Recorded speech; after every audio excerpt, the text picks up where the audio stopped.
یہ سرخ جوڑا تم پر بہت جچ رہا ہے میرال، بالکل شہزادی لگ رہی ہو۔ شاہ حویلی کے بالائی منزل کے سجے ہوئے کمرے میں داخل ہوتے ہی حارم نے میرال کے زرق برق سرخ ڈریس پر نظر ڈالتے ہوئے بےحد خوشدلی اور چہکتے ہوئے لہجے میں کہا۔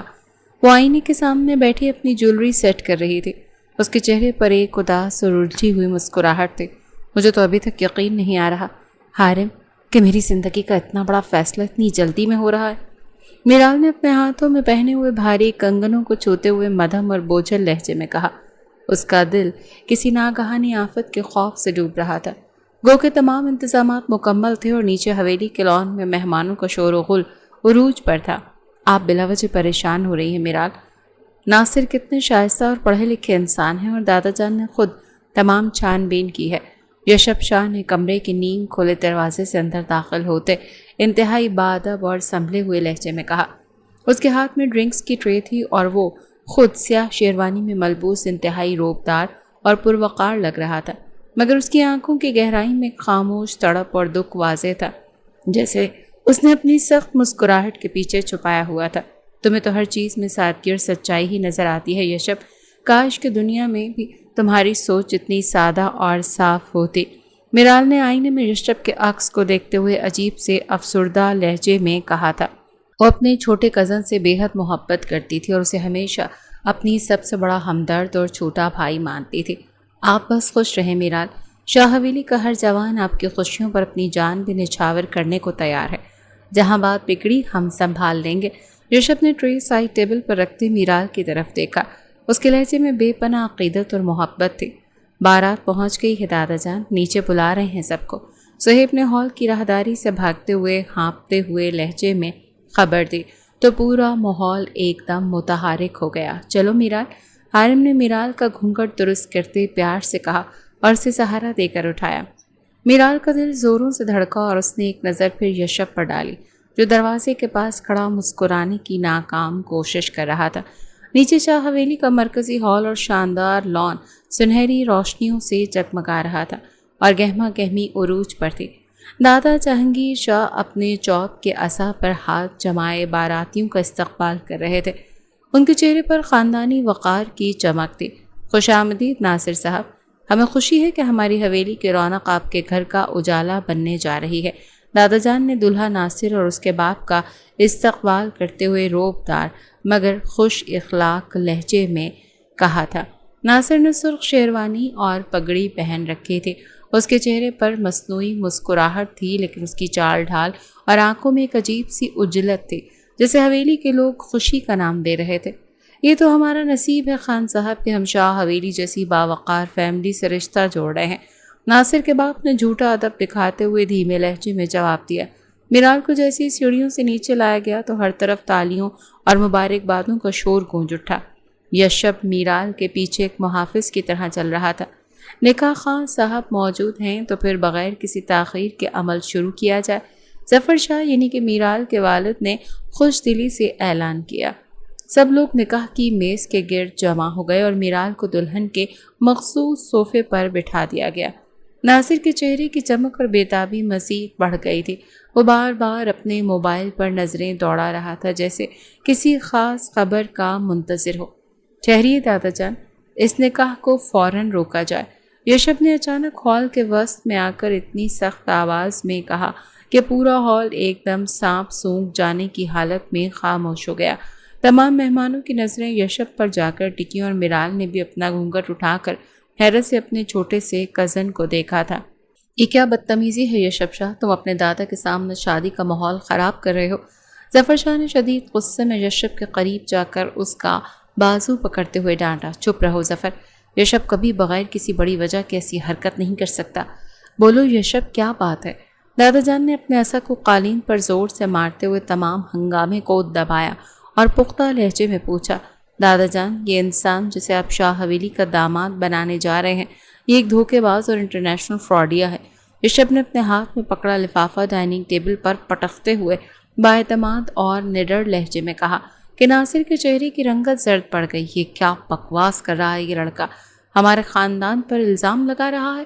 ناصر کے باپ نے فوراً غصے سے چلاتے ہوئے ڈرامہ شروع کیا۔ بکواس میں نہیں، تم کر رہے ہو صاحب۔ یہ دیکھیے دادا جان، ناصر پہلے سے 2 اور لڑکیوں سے شادی کر کے ان کے خاندانوں کی جائیدادیں ہڑپ کر چکا ہے اور اس وقت بھی وہ بزنس اور میرال کے نام موجود پراپرٹی کے کاغذات حاصل کرنے کے لیے یہ ڈرامہ رچا رہا تھا۔ یشب نے لفافے سے تصاویر، عدالتی دستاویزات اور ناصر کی پرانی بیویوں کے بیانات کے کاغذات نکال کر دادا جان کے سامنے پھیلا دیے۔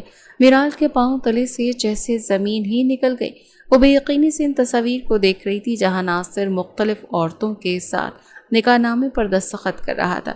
تمہاری اتنی ہمت، تم نے ہم کو دھوکہ دینے کی کوشش کی؟ دادا جان نے غصے سے کانپتے ہوئے ناصر کی طرف دیکھا۔ ان کا سانس پھولنے لگا۔ ناصر نے جب دیکھا کہ اس کا راز فاش ہو چکا ہے تو اس نے اپنے حواس کھو دی اور شیروانی کے اندرونی جیب سے پستول نکال کر براہ راست دادا جان کی طرف تان لیا۔ ہاں، میں نے فراڈ کیا ہے، لیکن اب تم لوگ مجھے خالی ہاتھ نہیں جانے دو گے۔ یہ کاغذات سائن کرو ورنہ اس بوڑھے کی تو جان لے لوں گا، ناصر نے وحشیانہ لہجے میں چیختے ہوئے کہا تو ہال میں موجود عورتوں اور بچوں کی چیخیں نکل گئیں۔ میرال صدمے سے اپنی جگہ پر جم گئی، لیکن یشب نے 1 سیکنڈ ضائع کیے بغیر ناصر کی کلائی پر شدید وار کیا اور پستول ہوا میں اچھل کر دور جا گرا۔ یشب نے ناصر کے گریبان سے پکڑ کر اسے فرش پر پٹخ دیا اور ایک کے بعد ایک زوردار مکہ اس کے چہرے پر دے مارا۔